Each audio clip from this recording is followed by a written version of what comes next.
More local now with continuing coverage of the coronavirus. This is Wave 3 News.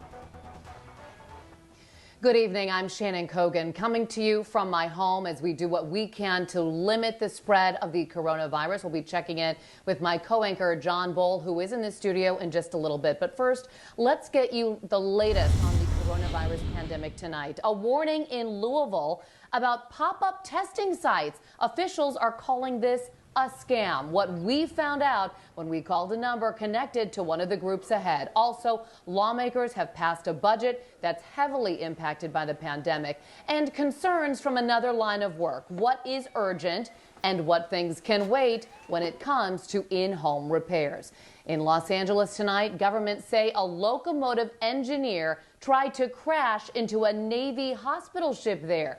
New York remains the nation's hotspot in the fight against the virus. And kindness here at home, hundreds of people getting a financial break when it comes to their rent.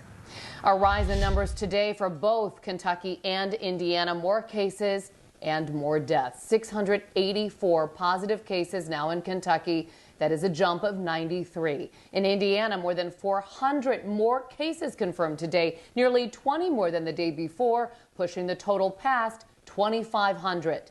2 lives claimed in Kentucky, that toll now at 20, and a first death in Clark County today, one of 17 in Indiana, where 66 people have now died. Here's a look at how those cases have accumulated over the past 26 days since both states reported their first cases on March 6th. You can see Indiana outpacing Kentucky by a fair margin in its amount of testing.